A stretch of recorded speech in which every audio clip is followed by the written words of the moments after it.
우리 아우를 찾으십니다 라는 제목으로 이 새벽에 은혜를 나누도록 하겠습니다. 오늘 우리는 인류 역사상 가장 오래된 가정, 아담과 하와 가정 지구로 돌아가 보려 합니다. 에덴 동산에서 쫓겨났습니다. 이제 그들의 삶은 더 이상 낙원이 아니었습니다. 땀을 흘려야 땅의 수산을 먹고 살아가는 존재가 된 것입니다.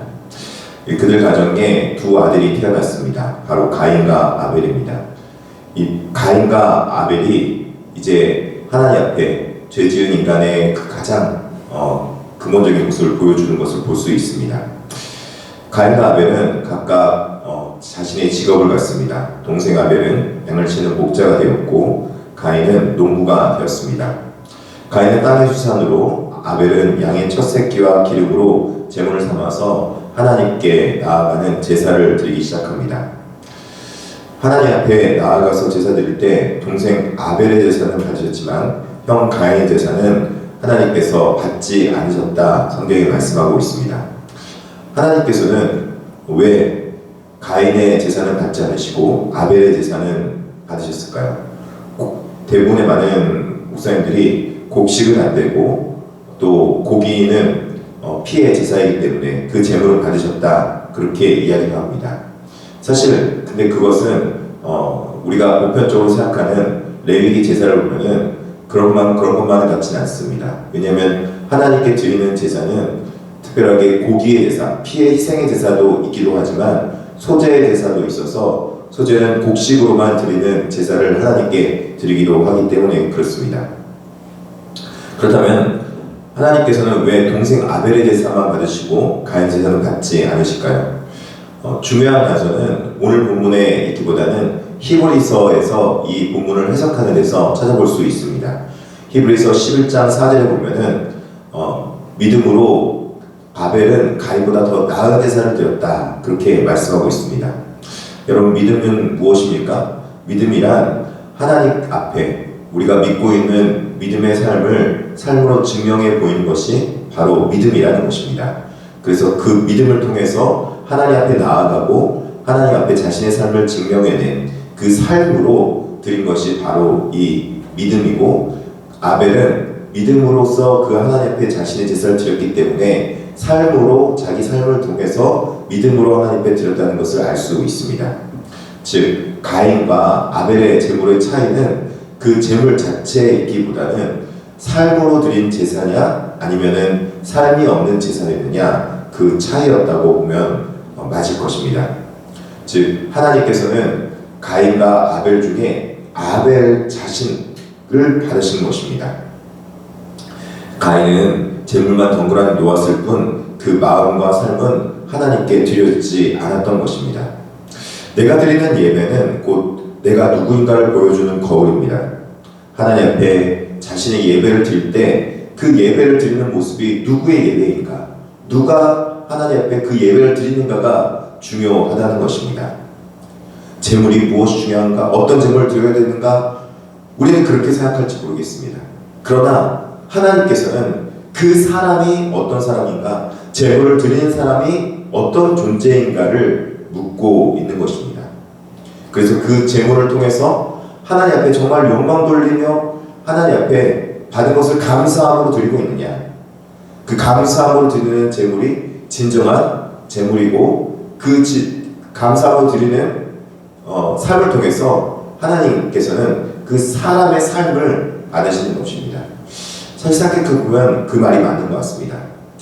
하나님 앞에 우리가 어떤 물질을 드릴 때, 특별하게 11조를 드릴 때 11조는 10분의 1을 드리는 것이지만 그 10분의 1은 하나님께서 우리에게 주신 모든 것 중에서 하나님의 것을 구별하여서 전부를 드린다는 마음으로 10분의 1을 하나님 앞에 드리는 것이 바로 11조이고, 헌금도 마찬가지로 하나님 앞에 감사하는 마음을 담아서 모든 것이 하나님께서 주신 것이지만 하나님께서 주신 모든 것을 상징하여서 이 예물을 하나님 앞에 드리는 것이 바로 헌물인 것입니다. 하나님 앞에 이렇게 온전한 예배와 또 하나님 앞에 온전한 나아감이 있어야 되는데, 그 삶이 없는 제물만 드리는 그 가인의 제사는 하나님께서 원치 않으셨다는 것이죠. 가인은 자신의 제사가 거들되자 몹시 분하고 안색이 변합니다. 이 삶이 없으니까 이제 그 삶이 없는 예배 가운데 가인이 불평과 원망의 모습을 가지고 나아간 것이죠. 죄가 문 앞에 엎드려져 있느니라, 죄가 너를 원하나 너는 죄를 다스릴지니라, 이렇게 말하고 있습니다. 하나님께서는 가인이 삶 속에 예배가 없는 걸 보고 너가 죄를 다스려야 된다, 너는 죄가 너 눈앞에 있다, 그렇게 경고의 메시지를 주며 회개의 기회를 주었지만 가인은 분노를 다스리지 못합니다. 가인은 분노를 다스리고 그렇게 절제해야 되는 마음의 제사가 있는데 그것들을 절제하지 못하고 마는 것이죠. 하나님이 내 아우가 어딨냐고 물으셨을 때 그는 내가 알지 못하나이다, 내가 내 아우를 지킨 자니까 라고 뻔뻔하게 대답합니다. 결국 가인은 하나님 앞을 떠나버리고 맙니다. 가인이 아벨을 죽여버리고 그리고 하나님을 떠나서 살아가는 그런 삶의 모습을 가져가는 것입니다. 결국 인류 역사상 최초의 살인자가 된 것이죠.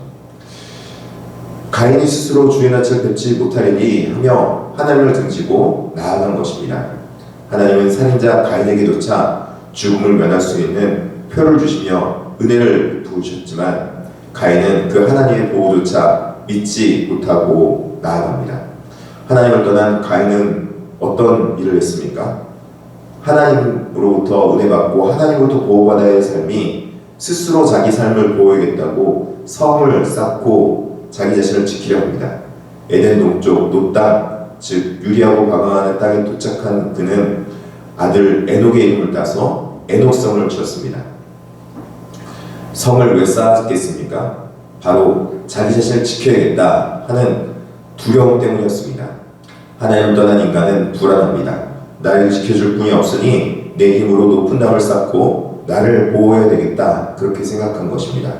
그 성에서 가인의 후예들은 화려한 문명의 꽃을 피기 시작합니다. 가축을 치고 악기를 만들고 구리와 새로 날카로운 기구를 만들기 시작합니다.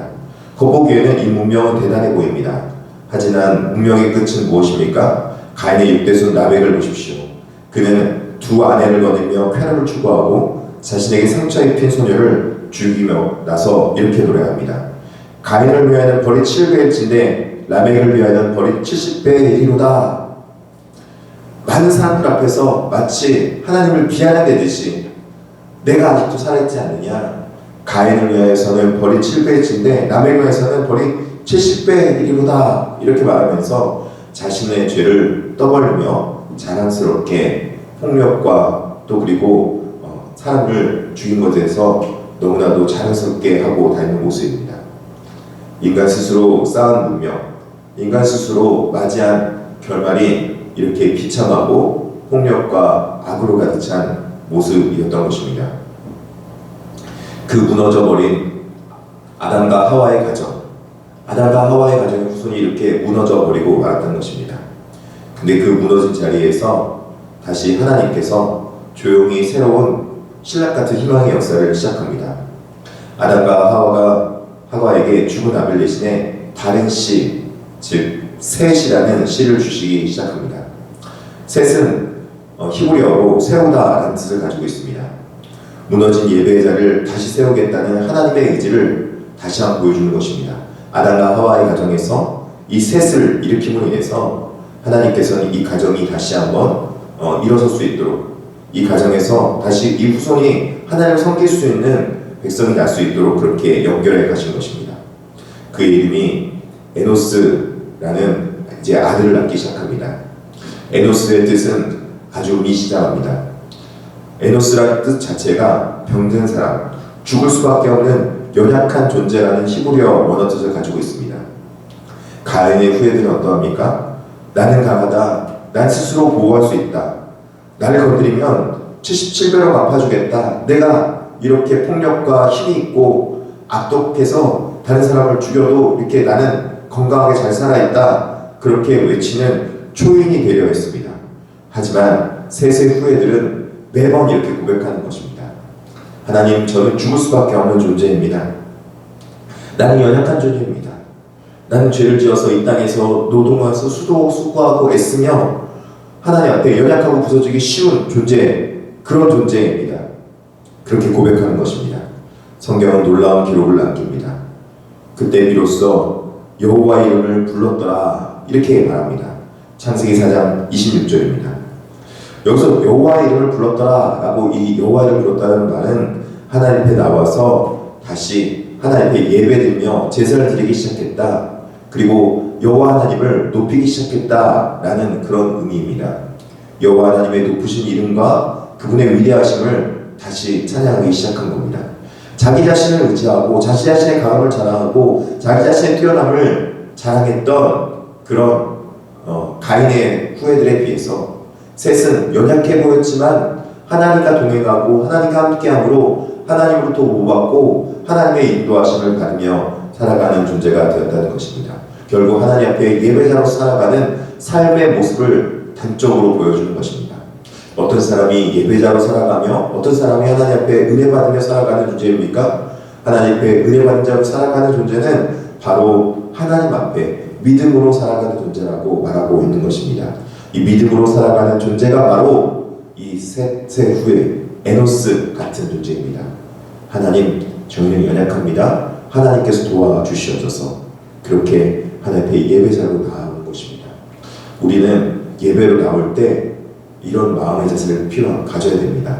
하나님은 위대하시고 강하십니다. 하나님 높임 받으시옵소서, 찬양 받으시옵소서. 그리고 우리는 하나님 앞에 우리 삶을 가지고 나아가는 것입니다.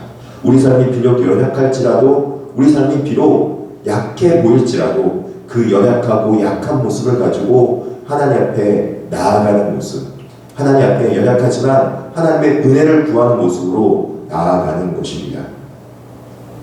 힘이 없어 연약하지만 하나님의 앞에 은혜를 구하며 나아가는 백성이 있을 때, 그때 하나님께서는 긍휼히 여기시며 오히려 그 예배를 기쁨으로 받아주시는 것입니다. 왜 그렇습니까? 삶의 예배이기 때문에 그렇다는 것입니다. 우리는 연약함과 부족함이 있지만 얘가 연약해서 부족해서 하나님 앞에 못 나오겠습니다 라고 말하는 것이 아니라, 하나님 앞에 연약하고 부족하지만 하나님 연약함과 부족함 가지고 하나님 앞에 은혜 구하며 나아갑니다. 하나님, 나의 삶을 받아주셔서 그렇게 말할 때 하나님께서 그 삶을 받아주시며 그 삶을 삶 가운데 함께 하시며 그 삶을 인정해 주시는 것입니다. 오늘 본문은 우리에게 두 가지 길을 보여줬습니다. 하나는 가인의 길이며 하나는 힘이 없어 연약하고 부족하지만 하나님 앞에 은혜를 구하는 셋의 후예, 바로 에노스와 같은 그런 모습의 삶이라는 것입니다. 가인의 후예는 많은 문명의 화려함을 꼽히는 것 같지만 그 화려함의 끝은 결국 포악과 악독과 죄악으로 가득한 삶의 모습이었습니다. 그러나 셋과 에노스의 길은 화려함은 없고 성은 없지만 하나님 앞에 예배의 자리를 지키며 은혜 받은 자의 자리를 이어가는 자리라는 것입니다. 하나님은 지금도 우리를 부르고 계십니다. 내 스스로 성을 쌓고 있냐? 그 성으로 스스로 너를 지킬 수 없다. 하나님 앞에 나와서 은혜 받은 자로 살아가길 바란다. 이렇게 우리를 부르고 계시는 겁니다. 하나님 앞에 우리 다시 한번 은혜 받은 자로, 하나님의 도우심을 구하는 자리로 나아가서 나의 연약함 속에서도 하나님의 은혜와 도우심 가운데 살아가는 축복받은, 은혜받은 거룩한 백성이 되기를 진심으로 축원합니다. 기도하겠습니다. 자비하시고 내려오신 하나님 아버지, 주님, 우리 연약함 속에서도 우리의 삶을 받아주심에 감사합니다. 하나님, 우리의 누리는 화려한 문명 속에서 그 화려함과 나의 강함과 나의 위대함을 자랑하는 것이 아니라 연약함 속에서도 하나님의 은혜를 구하며 하나님의 사랑을 구할 때 하나님께서 그 백성에게 은혜 베푸시고 사랑으로 지키시고 보호하시는 것을 깨닫게 하심에 감사합니다. 우리는 하나님 앞에 연약하고 부족할지라도 예배자로 살아갈 수 있도록 하여 주시옵소서. 그래서 나의 연약함 속에서도 하나님의 도우심을 구할 때 오히려 하나님께서 우리를 강하게 하시고 인도하신 하나님의 은혜를 맛보게 하여 주시옵소서. 감사하며 예수님의 이름으로 기도드립니다.